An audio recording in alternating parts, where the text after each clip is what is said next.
사도행전 2장 41절로 47절까지 합독하시겠습니다. 시작. 그 말을 받는 사람들은 침례를 받음에 이날에 제자 예수가 3,000이나 더하더라.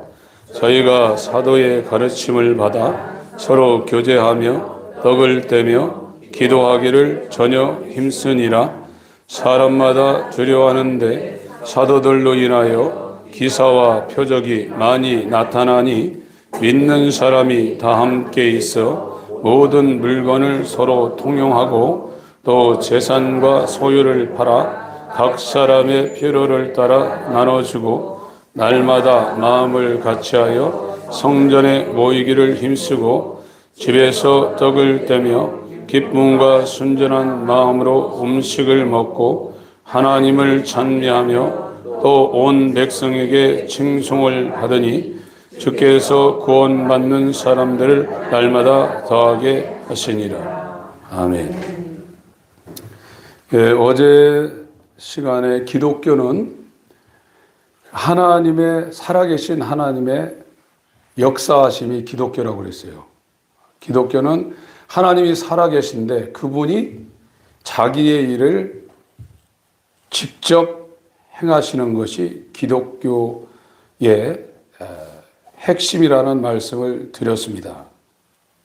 우리가 성부와 성자와 성령 삼위일체에 대해서 말하고도 있고 논하고도 있고 논쟁하고도 있는데 성부가 전면에 나타나는 거, 성자가 전면에 나타나는 거, 성령이 전면에 나타나는 것 뿐이지 모든 것은 살아계신 성삼위의 계획과 성취와 적용이 이 피조 세계에 이루어지는 것이 기독교의 핵심입니다. 그래서 그 하나님의 계획을 말씀이 육신이 되어 이 땅에 오셔서 성육신하고 공생애를 사시고 십자가에서 하나님의 진노를 받고 죽으셨다가 부활하시고 40일 동안 세상에 계셨다가 40일째 승천하신 그 일까지를 기록한 것이 이 누가복음이라고 그랬어요. 하나님이 다 하신다는 거예요.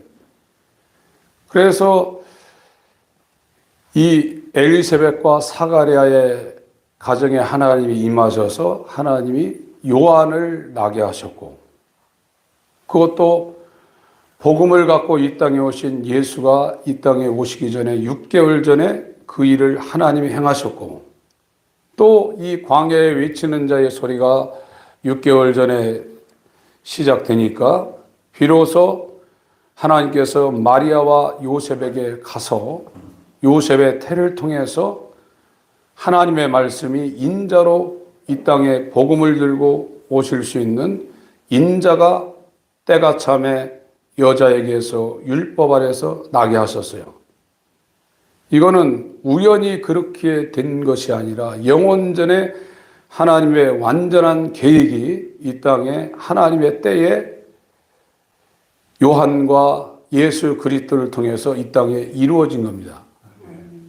그래서 그가 아버지의 계획을 다 성취하시고 십자가를 지시고 부활하시고 승천하신 일까지를 기록한 것이 누가복음이라고 바울의 마지막까지 바울 곁을 지켰던 과학자이며 굉장히 분석적으로 뇌구조가 발달한 누가가 처음부터 자세히 이것을 기록한 것이 누가복음입니다. 이제 하늘에 가셔서 인간들에게 하나님의 아들에게는 이것이 이루어졌지만 하나님의 아들의 형상으로 새 창조가 될 인간들에게 적용하는 일이 사도행전부터 지금 기술되고 있습니다. 그것은 인간에게 하나님의 영원한 계획과 아들의 성취가 인간에게 적용이 되고 그것이 이루어져서 완성이 되려면 아버지의 약속하신 성령이 그 사람의 영혼을 성전 삼고 임해야만 이것이 이 땅에서 반석 위에 이 반 속에 내 교회를 세우겠다고 예수님이 말씀하시는데 그 계획이 이루어진다는 거예요. 그래서 이 사도행전 1장은 아버지의 약속하신 것을 기다리라고 지금 말하고 있어요. 그래서 이 말을 듣고서 500명이 감난산에서 이 말을 듣고 500명이 하산을 했는데 10일 있다가 성령이 올 때는 380명은 성경에 기록되고 있지 않습니다. 120명만이 전혀 기도에 힘썼다고 그랬어요. 전혀 다른 거 다 하지 않고 전혀 기도에 힘썼다고 그랬어요. 그래서 성령을 하나님의 성령이 최초 지상에 있는 사람들에게 임하는 그 상태가 뭐냐? 기도가 상당히 중요하다는 얘기를 말씀을 하고 있는 겁니다. 기도는 신앙생활하는 사람들에게 우리가 그전에도 들었던 내용처럼 영의 호흡이라고 그랬죠. 기도하지 않는 영적 생활은 말이 안 된다는 겁니다. 사도행전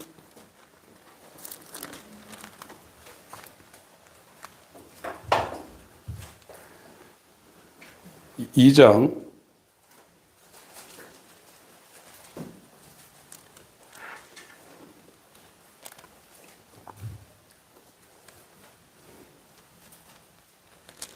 1절부터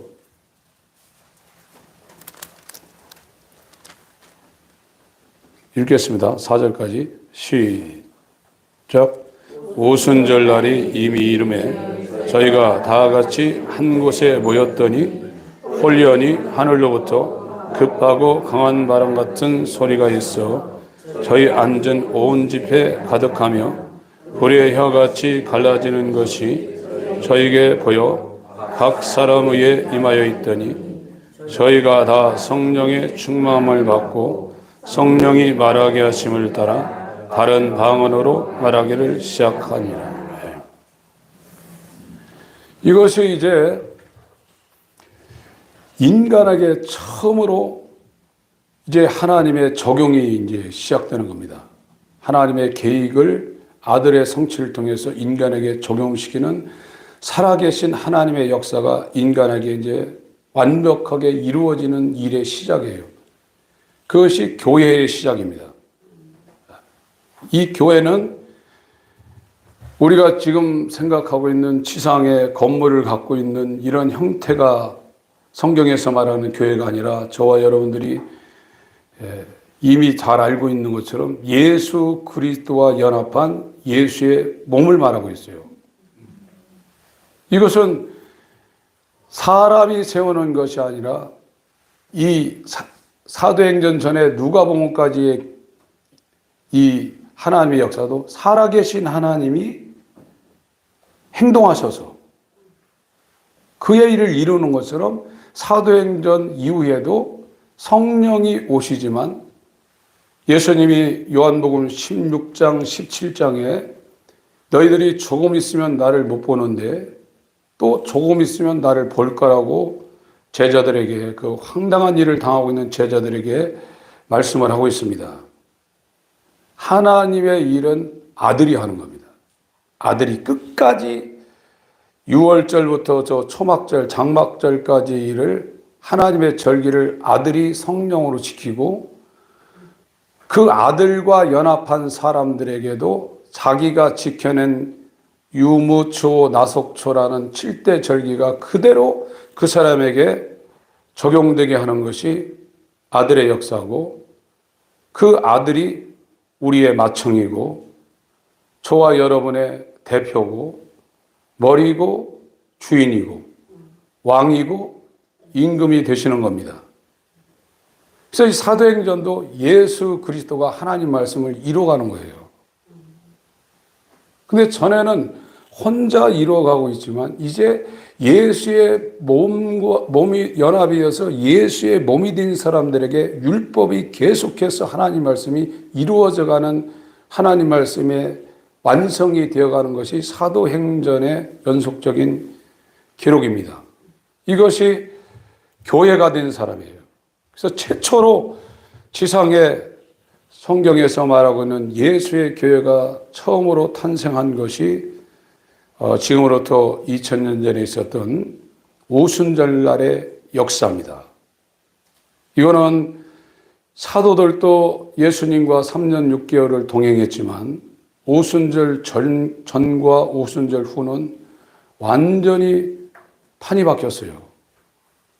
완전한 변화가 일어난 겁니다. 그냥 조금 변한 것이 아니라 완전히 오순절 전의 사도들과 오순절 후의 사도들의 모습은 완전히 달라졌어요.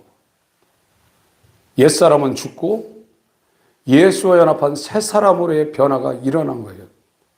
그래서 이 오순절 사건을 기록한 사도행전 2장에 이 베드로의 설교가 처음에 나오기 시작하는데 거기에 그 명석한 유대인들이 야, 쟤들이 지금 오전 9시인데 술 취했구나 이렇게 지금 설명을 하고 있습니다.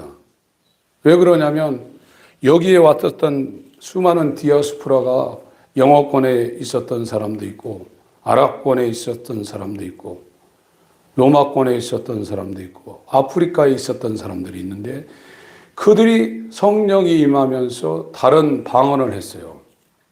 다른 랭귀지를 한 겁니다.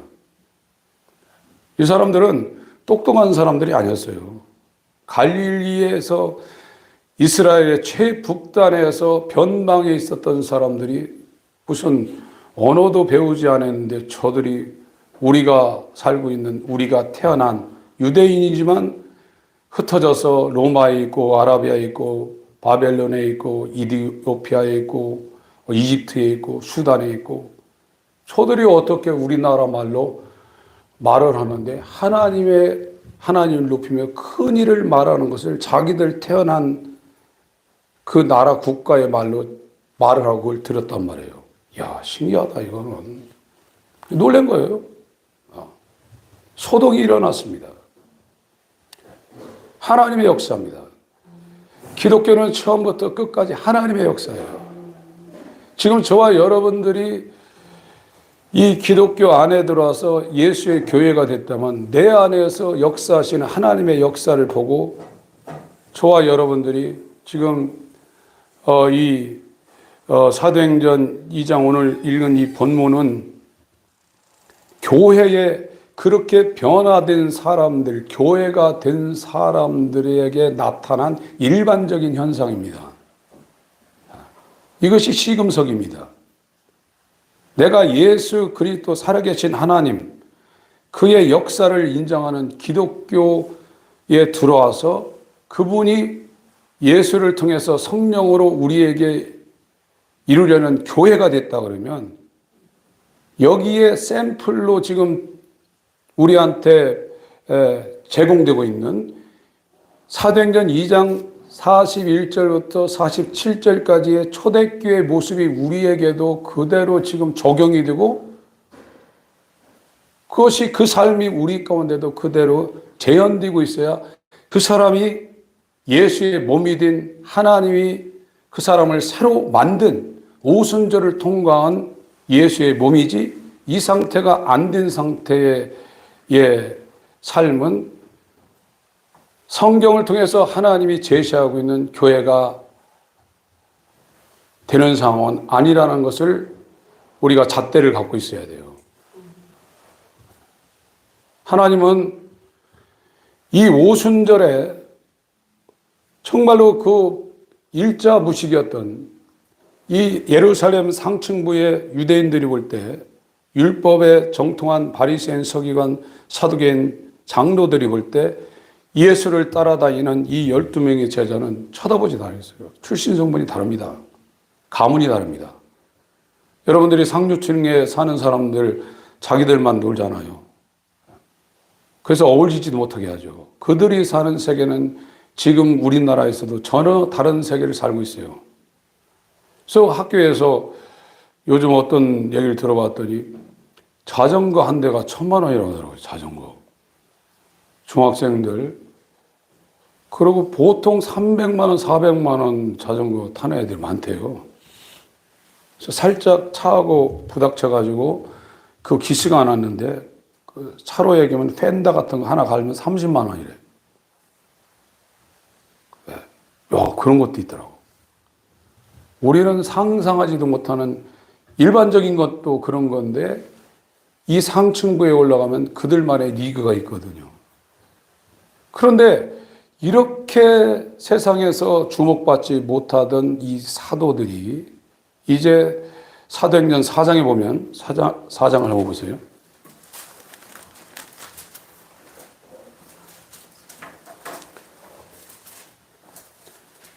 13절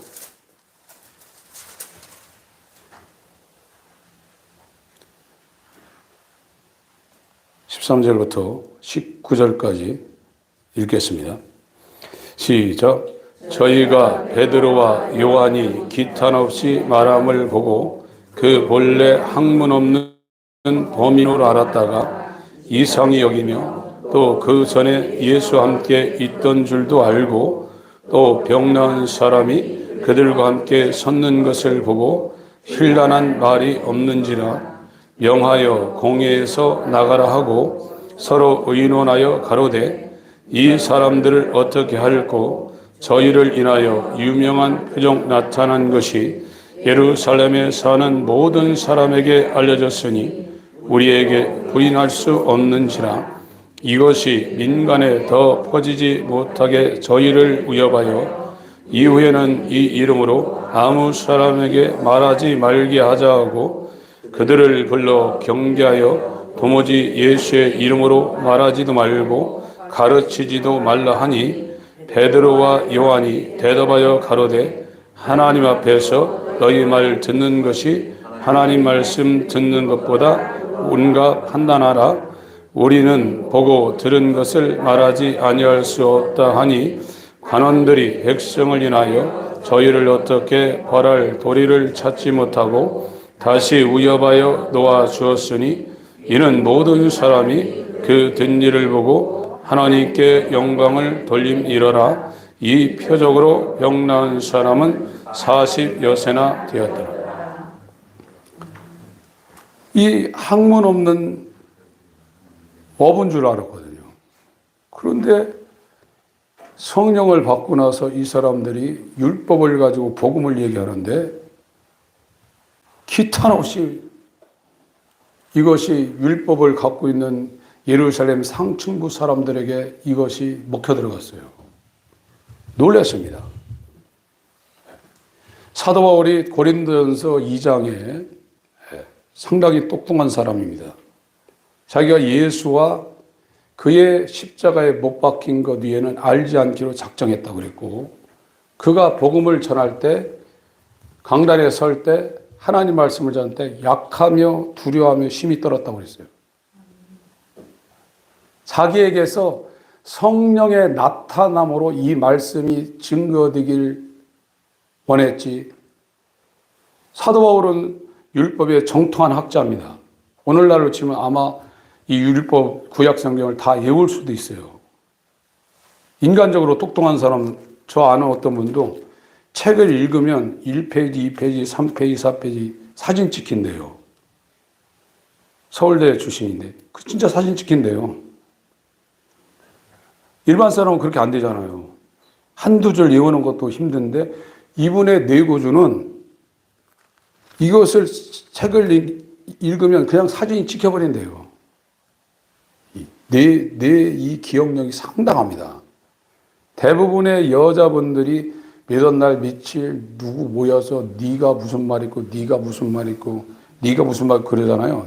남자들은 다 거의 다 까먹습니다. 그래서 말싸움 오면 100점 100패입니다. 근데 이분은 그런 것까지도 몇십 년 지났는데 누구누구 모여 있었는데 그 오전 몇 시경에 네가 무슨 말 있고 네가 무슨 말 있고 네가 이런 것까지 다 알아요. 바울은 아마 그랬던 사람 측에 들 수도 있어요. 근데 이 바울이 사도행전 9장을 지나치고 나서는 이것이 인간에 의한 기독교가 아니라 살아계신 하나님의 자기 계시요 자기의 행동이라는 것을 깨닫고 자기를 유익하게 하던 모든 것을 자기에게 해가 되고 그것이 장애물이 되는 아무 쓸데없는 배설물이라는 걸 깨닫고 그걸 버렸어요. 그걸 계속 한 겁니다. 고린도전서 9장 27절 같은 경우도 내가 남을 구원한 후에 내가 버림받을까 두려워하다 이렇게 개역한 글은 번역이 됐는데 자기가 버림받지 않도록 모든 것을 완벽하게 하려고 몸부림쳤다는 그 표현이에요. 그 킹제임스를 갖고 계시는 분들은 고린도전서 9장 27절을 확인해 보시면 그렇게 표현하고 있어요. 자기가 어떤 행위를 하더라도 하나님의 말씀과 하나님의 뜻에 저촉이 되지 않도록 온 사방에 자기가 하나도 하나님에 걸리지 않도록 그렇게 정신을 똑바로 차리고 살았다는 겁니다. 약하며 두려워하며 힘이 떨었고 이것이 인간에게 있지 않고 능력이 하나님에 있게 하게 하기 위해서 사도 바울이 고린도전서 2장 1절부터 5절까지 자기의 사역을 그렇게 했다고 기록하고 있습니다. 다시 한번 거기 읽어보겠습니다. 고린도전서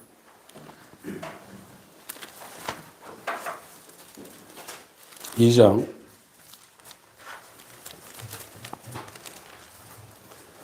1절부터 5절까지 읽겠습니다.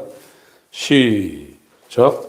형제들아, 내가 너희에게 나아가 하나님의 증거를 전할 때 말과 지혜 아름다운 것으로 아니하였나니 내가 너희 중에서 예수 그리스도와 그의 십자가에 못 박히신 것 외에는 아무것도 알지 아니하기로 작정하였음이라. 내가 너희 가운데 가할 때 약하며 두려워하며 심히 떠났노라. 내 말과 내 전도함이 지혜에 권하는 말로 하지 아니하고 다만 성령의 나타남과 능력으로 하여 너희 믿음이 사람의 지혜에 있지 아니하고 다만 하나님의 능력에 있게 하려 하였노라. 설교하는 사람들이 그 설교 시간이 돌아오기 전에 무엇을 설교할 것인가를 굉장히 많이 고민합니다. 그리고 이 전도하고 어디 집회 가는 거는 처음 만나니까 얼마든지 할 수 있거든요. 매일 근데 자기의 메시지를 들으러 오는 성도들 앞에서 설교할 때 상당히 이게 고민거리가 돼요. 그런데 그러니까 이 메신저들은 어디를 가든 어디 바깥에 나가 있든 항상 그게 있어요. 수요일 날 무슨 설교해야 되나, 금요일 날 무슨 설교해야 되나, 신방이 무슨 설교해야 되나, 주일 날 무슨 설교해야 되나, 이게 있어요. 항상 거기에 이게 맞춰 있어요. 그러다 보면 하나님이 기도할 때나 거기에 이제 그런 생각할 때 이 단어를 줍니다. 성경 규제를 주던가. 그러면 또 그 안에서 이제 이 종이를 안 갖다 놨지만 자기가 체계를 세웁니다. 그렇게 되면 그런 일들이 벌어지면 하나님이 이제 조금 이제 말하기 좋아하시는 분들은 하나님이 나에게 말씀을 주었다 이렇게 해요. 거의 그렇게 대우해요.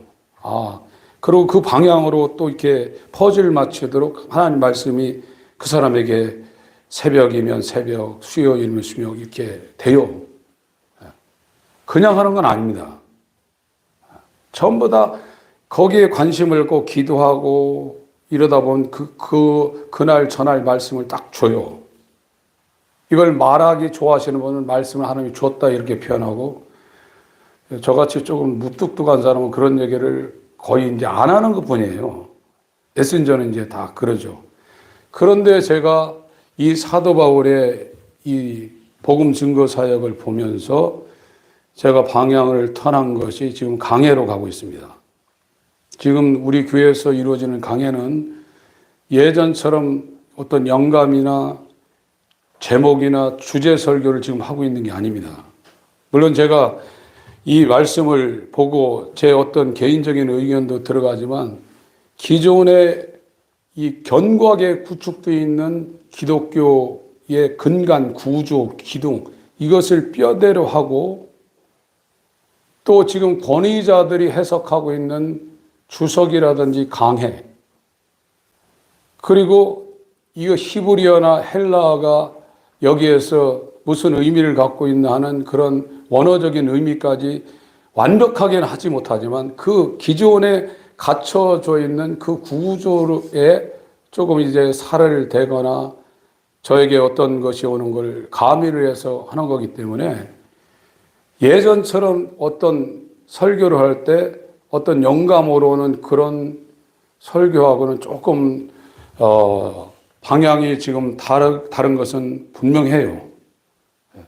그래서 방향을 지금 잘못 설정하거나 그런 일은 아마 없을 겁니다. 제가 이 구조를 제가 세운 것이 아니라 기독교 전통에 내려오는 권위자들이 한두 사람이 이야기한 것이 아니라 똑같은 이야기를 하고 있는 그 구조 가운데 틀을 갖고 거기에 방향을 잡고 하는 이 메시지이기 때문에 내용이 큰 틀에서는 절대 방향이 잘못되거나 그런 건 없는 것으로 알고 있고 저도 이 설교 준비를 하거나 다른 분들의 그런 강해나 주석이나 이 하나님의 언어적인 측면을 볼 때 저도 설교 준비하면서 큰 은혜를 받고 있거든요. 그건 사실입니다.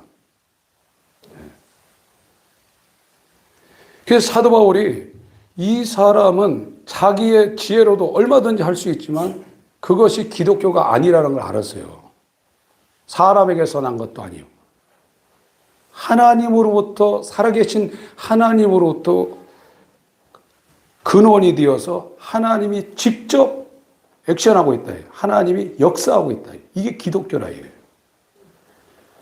그것이 예수와 연합한 교회 형태로 처음 지상에 이루어진 것이 지상교회인데 이것이 120명으로 시작을 해서 이 사도 베드로의 설교를 듣고 3,000명이 지금 여기에 더해졌어요. 이 사람들이 오순절 전과 오순절 후, 이 베드로도 보세요. 지금 사도행전 4장은 막 자기를 죽인다고 해도 끄떡 안 했죠. 요한복음 21장을 보세요.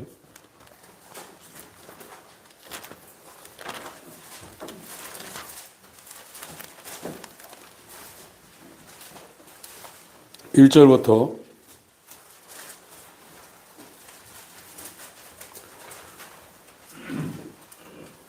4절까지 읽습니다. 요한복음 21장 1절부터 4절까지 읽습니다. 시작. 그 후에 예수께서 디베랴 바다에서 또 제자들에게 자기를 나타내셨으니 나타내신 일이 이러하니라.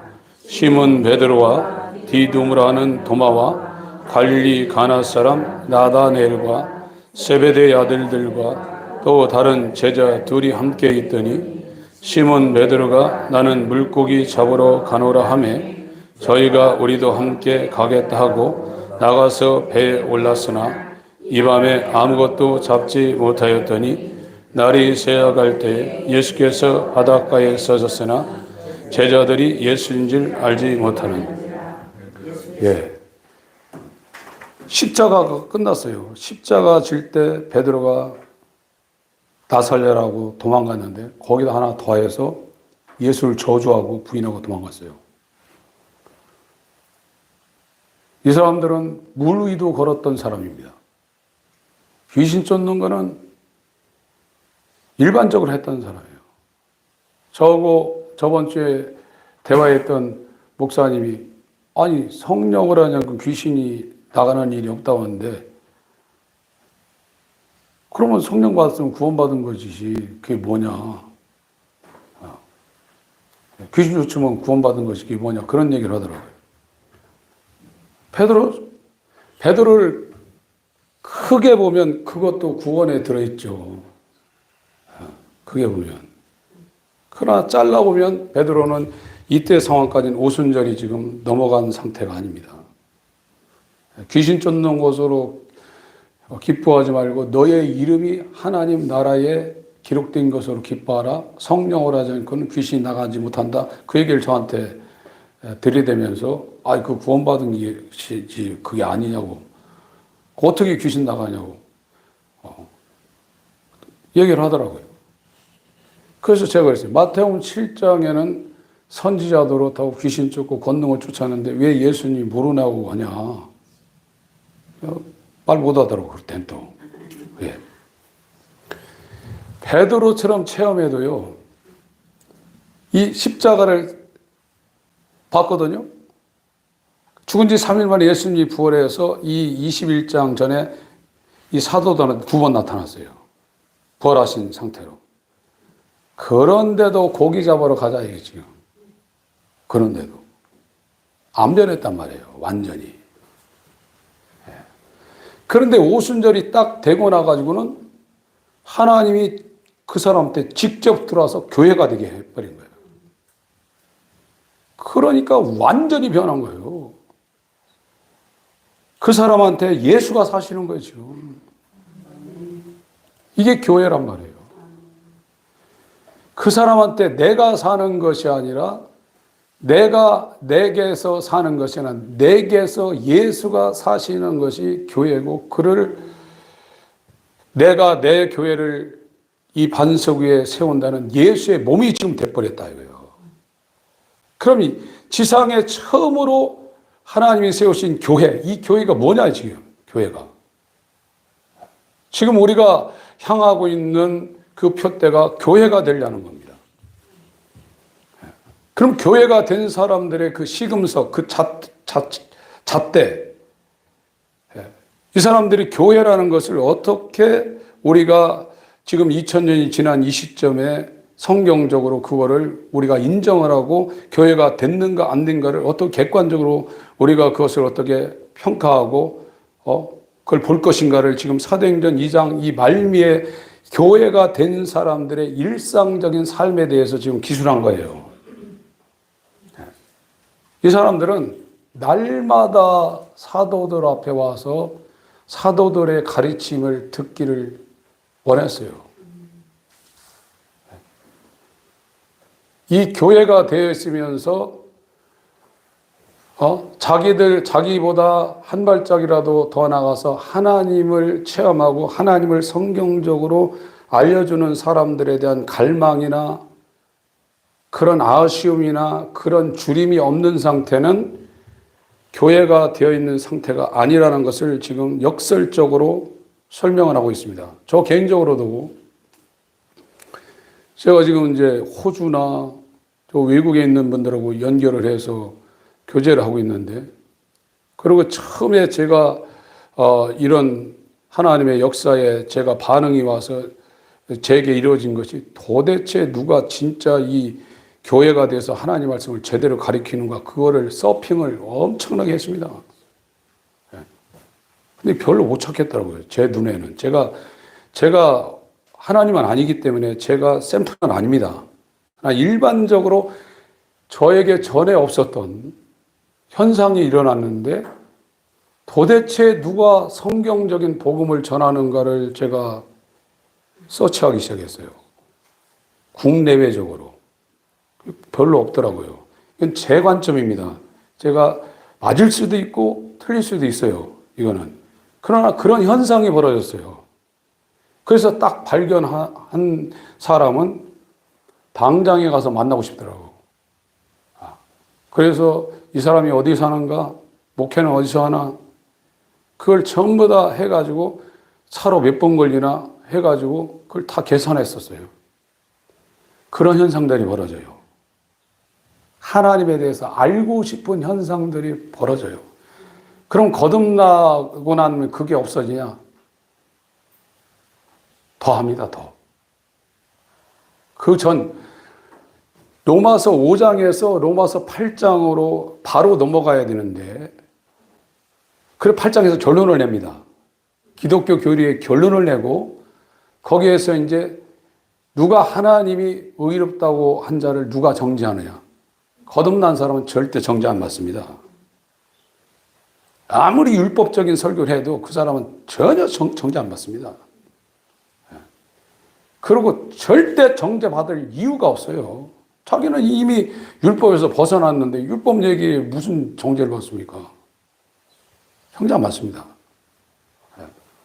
그런데 이 5장과 8장을 연결하는 그 6장, 7장을 이걸 넘어오는 것은 제 개인적인 입장으로 로마서 7장을 강의할 때도 저는 과도기라고 설명을 했어요. 육안에 있다가 영안으로 넘어가는 거죠. 5장하고 4장 말부터 5장까지는 육안에 갇혀있던 사람이, 진노 아래 있던 사람이, 죄 아래 있던 사람이, 세상에 갇혀있던 마귀 아래 있던 사람이 완전히 사랑의 아들에는 예수 안으로 옮겨간 사람이에요. 그것이 8장으로 다이렉트로 연결돼야 되는데 중간에 문제가 있어서 문제 있는 그 죄 문제하고 율법 문제를 6장, 7장에서 지금 설명하고 있는 겁니다.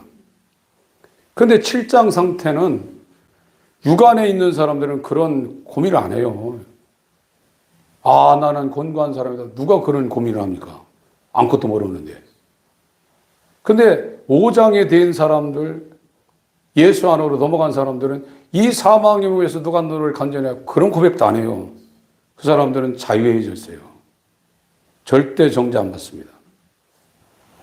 하나님에 의해서 하나님의 나라로 옮겨진 거예요. 다만 이제 육체적으로 이루어지는 이런 일 쓰러질 수도 있지만 그것이 율법의 정죄하고는 전혀 상관없는 겁니다. 이미 넘어갔으니까.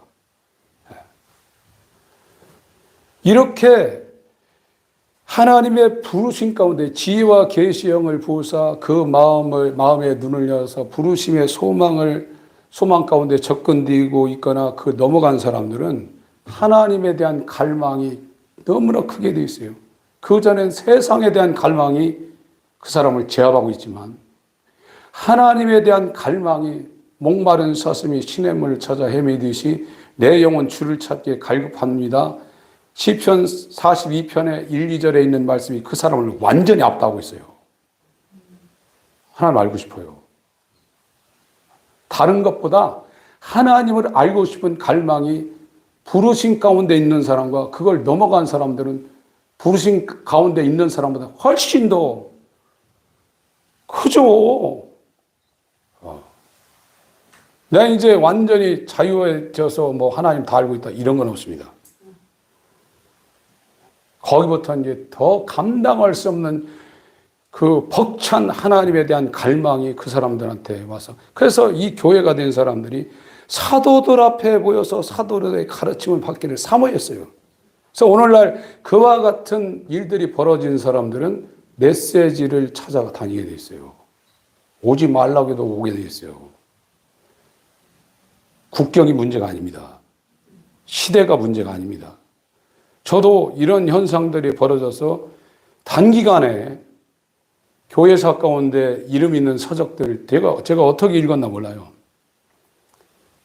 하루에도 많이 읽을 때 3권, 4권 읽은 적도 있어요.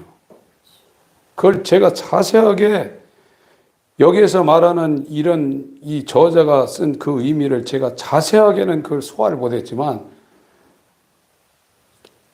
훑어보는 일들은 그렇게 되더라고, 그게요. 그것이 교회가 되려고 하는 사람들과 된 사람들의 일반적으로 나타나는 현상이라 이거예요. 그리고 그 이후에 칭의가 이루어지고 구원받았다. 성화의 과정, 구원받으라.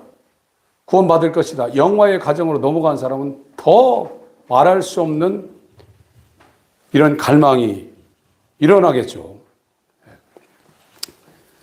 사도행전 2장입니다.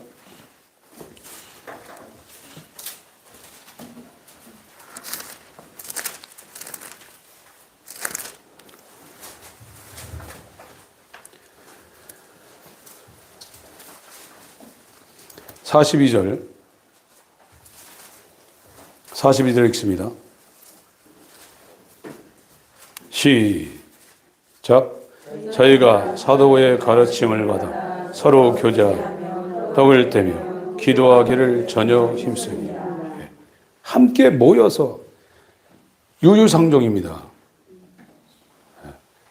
서양 속담에 깃털이 같은 새는 같이 모인다는 거예요.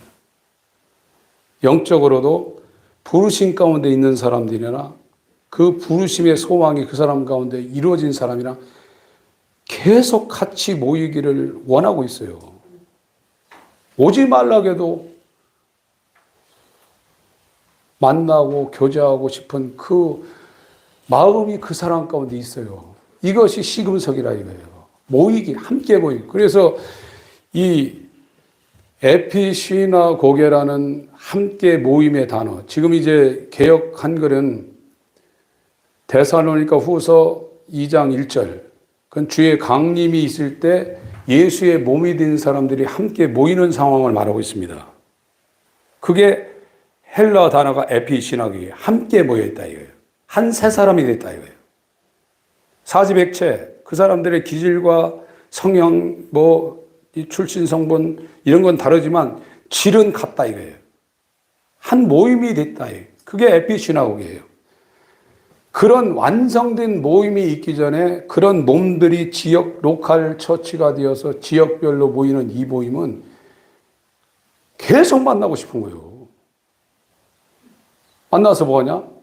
떡을 떼며 교제하며 기도한다 이거예요.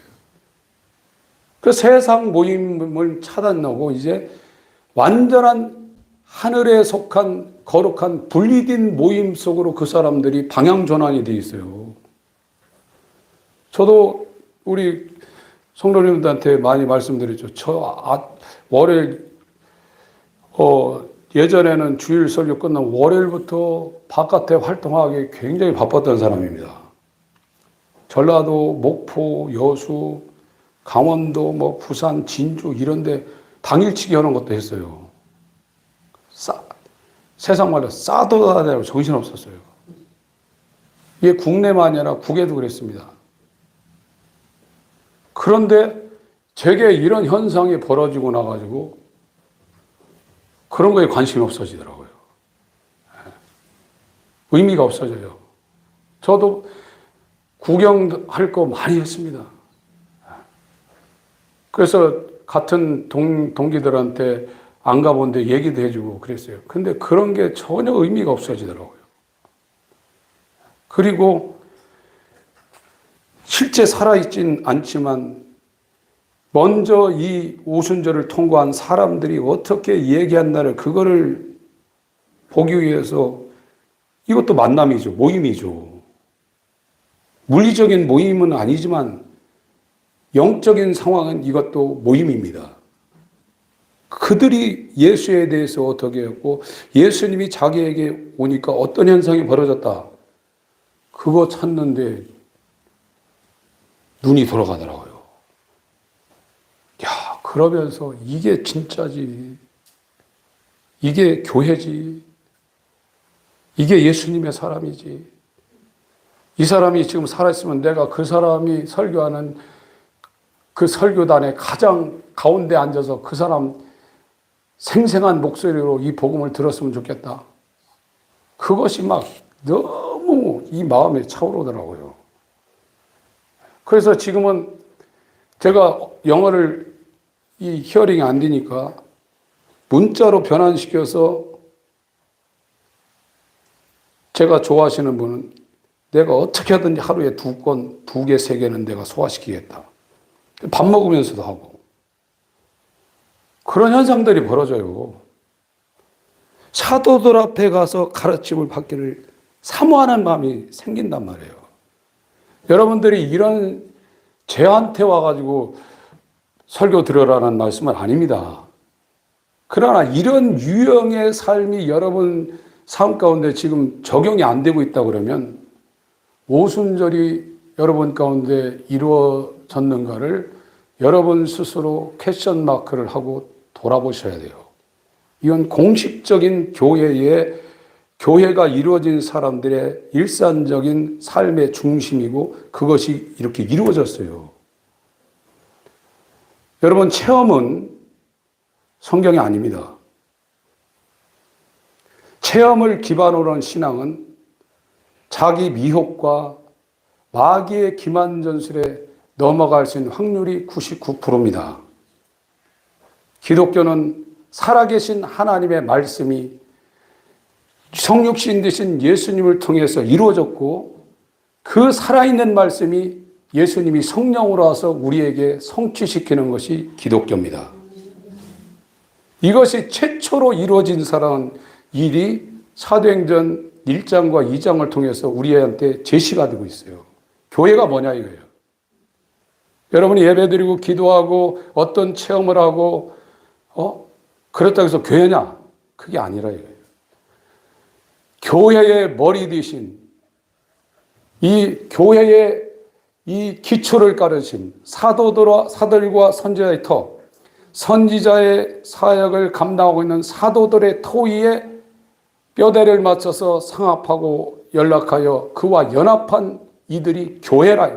그 교회는 교회가 이루어진 그 시점부터 그 전부터 예수 그리스도 만날 그 순간까지 하나님 말씀에 대해서 넘치는 갈망이 그 사람을 사로잡고 있어요. 다른 게 문제가 아니에요. 하나님을 알고 싶은 이 갈망. 이 지구상에서 어떻게 하나님을 다 알고 가겠어요? 사도 바울 고백 보세요. 사도 바울이 보통 사람입니까? 나는 아직 잡았다고 얘기 안 하고 있어요. 알고 싶다고 그랬어요. 그게 시금석이라. 여러분이 지금 오순절을 통과한 예수의 몸으로 교회가 됐다고 그러면 시간이 아깝습니다. 정말입니다. 여러분 하루 아침에 여자분들은 그 새끼 떼거리 준비하다 하루 다 갑니다. 기도는 언제 하고 하나님 알고 싶어. 하나님 그대로 알아집니까? 그대로 알아지는 건 없습니다. 예요. 그것이 일단 이루어져야 돼요. 그리고 그 모임을 날마다 모였다고 했어요, 지금요, 여기. 여러분 돈 되는 일이라면 날마다 안 가겠어요? 코인 한다고 그러고 요즘 저 아는 어떤 분도 막 그냥 핸드폰 갖고 막 날마다 저보고 옛날 5, 6년 전에 하라고 해가지고 저 그런 데 관심 없다고. 제가 그때 했으면 지금 돈은 좀 벌긴 벌었을 거예요. 그 사람도 한 몇십억은 벌었으니까. 돈 하나도 투자 안 하고. 근데 관심이 없더라고요. 죽으면 죽는 거고. 내가 평생 돈에 찌달려서 빚쟁이로 살면 사는 거고. 그래서 그런 게 오더라도 그런 소리가 전에는 야, 저거 좀 아까운데 그런 생각이 있었는데 그런 거에 대해서 상당히 자유해지더라고요. 평생 빚도 않고 살면 사는 거지 뭐. 하나님이 그렇게 하면 뭐 그렇게 하는 거지. 이렇게 되더라고요. 그리고 이 모임, 날마다 이 하나님의 말씀이 가르쳐지고 이것이 제공되고 있는 그 모임을 사모하는 그 열망이 가득했다고 그랬어요, 지금 여기요. 에피시나고에 데살로니가 후서 3장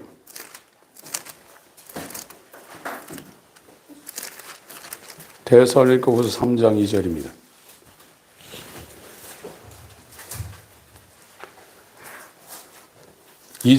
죄송합니다. 2장 1절. 읽습니다. 데살로니가 후서 2장 1절. 읽겠습니다. 시작. 형제들아, 우리가 너에게 구하는 것은 우리 주 예수 그리스도의 강림하심과 우리가 그 앞에 모임에 관하여. 예수님이 그에 강림할 때 예수의 몸된 지상의 교회가 오순절을 통과한 예수님이 그 사람의 전부가 된 그 사람들의 몸이 천사들에 의해서 세계 사방에서 예수 그리스도 강림할 때 그의 몸이 되어서 같이 모여 있다는 거예요. 요한계시록 1장의 촛대 사이라고 그랬죠. 촛대가 교회입니다.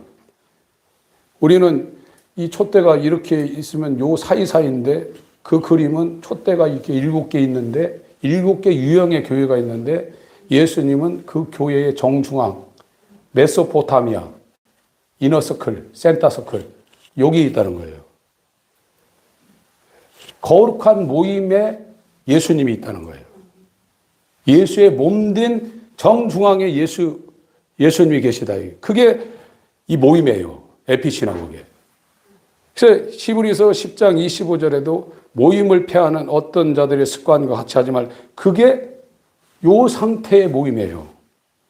예수의 몸이 된 교회의 정중앙에 예수님이 계시고 예수님의 소원은 히브리서 2장 11절 12절에 형제들이 있는 그 정중앙에 자기가 맏아들이 되어서 이 형제들과 함께 아버지를 찬양하는 것이 예수님의 마지막 소원이라고 했어요.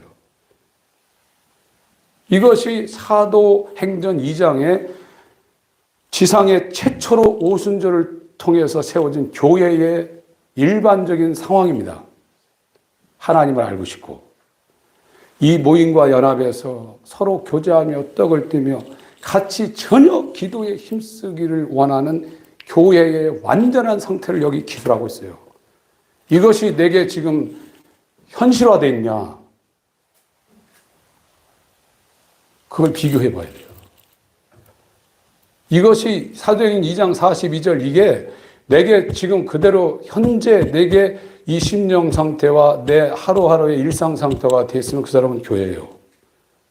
그러나 이 시금석, 이 잣대에 내가 미치지 못한다면 여러분 물어보셔야 됩니다. 나의 상태를 하나님께 물어보셔야 됩니다.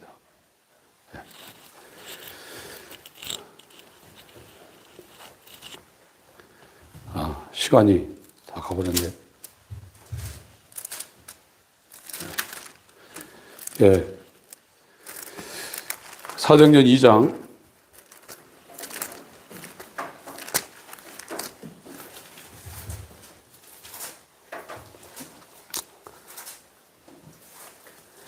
43절부터 47절까지 읽겠습니다.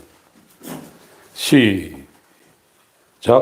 사람마다 두려워하는데 사도들로 인하여 기사와 표적이 많이 나타나니 믿는 사람이 다 함께 있어 모든 물건을 서로 통용하고 또 재산과 소유를 팔아 각 사람의 필요를 따라 나눠주고 날마다 마음을 같이하여 성전에 모이기를 힘쓰고 집에서 떡을 떼며 기쁨과 순전한 마음으로 음식을 먹고 하나님을 찬미하며 또 온 백성에게 칭송을 받으니 주께서 구원받는 사람을 날마다 더하게 하시니. 이게 교회의 일반적인 나타나는 지상교회가 된 예수의 몸이 된 사람들의 일반적인 현상이라. 날마다 모이기를 사모했다. 하나님을 찬미했다. 여러분 복음성 오면 어떤 복음성 오면 좋죠. 기분 좋아져요. 그런데 하나님을 전적으로 찬양하는 거 하면 메말라요. 그런데 자기 감정을 터치하고 자기를 위로하는 복음성을 하게 되면 유행가처럼 계속 부르고 싶어요. 그런데 교회가 된 예수의 몸은 요한계시록 14장 15장을 통과해서 새 노래를 부를 자격을 갖고 있다고 그랬어요. 이 14만 4천인 위에는 새 노래를 부르지 못한다고 그랬어요. 그 새 노래가 뭘까요?